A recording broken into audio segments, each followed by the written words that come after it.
Hi, this is another video in my series on manifesting money and prosperity. And this has to do with something that happens to most people every once in a while or at some time in their life. You lose money, and it could be in different way, or you lose items, or you misplace an item, or an item is stolen from you, whatever it is. Um, I've I've never lost large sums of money. Three different times I've lost $60. So this is really weird. That same sum, it's happened three different times. And I had one time a bag of jewelry, silver jewelry, stolen from my suitcase.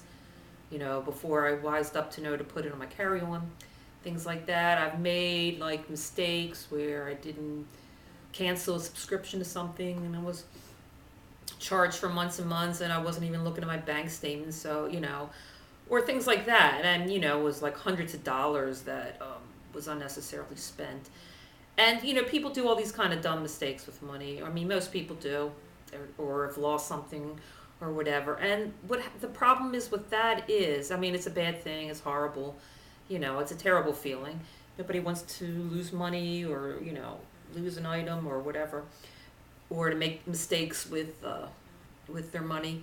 But the problem with that is if you keep dwelling on it and concentrate on it and like obsess over it, you're gonna start losing other things. And I give you a good example. Like one of the times when I lost the $60, and I was like, oh, and I didn't really have that much money at the time, so it was a huge amount of money, and I just was like obsessing about it. And then I started losing other things. It wasn't money, but I was in college at the time, and then I lost a textbook, which they're not cheap. I had to replace that. That was expensive. And then I lost a couple other items, and it was like, and in each item that I lost, I got more and more thinking about this, in this loss kind of frame of mind.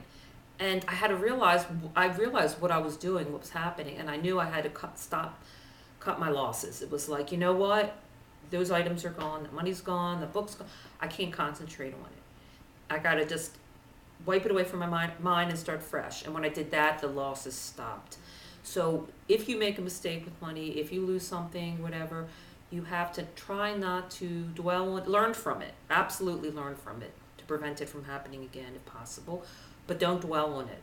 Because first of all, you dwell on it, you'll just be unhappy and depressed about it, which is not good to be depressed, period, of course. It's also not good to be depressed for manifesting things in your life. But the big problem with that, if you dwell on it, you'll start to increase your losses. And it's like whatever you concentrate on expands. So try to just learn from it as quickly as possible. Learn your lesson. You pay for your education. Think of it that way. So you're paying for your education of what not to do. And then try to put it out of your mind as quickly as possible and start affirming, doing your abundance manifestations and affirmations. And that's the best thing to do when you deal with it. And I'll be talking more about money and prosperity in future videos. Thank you.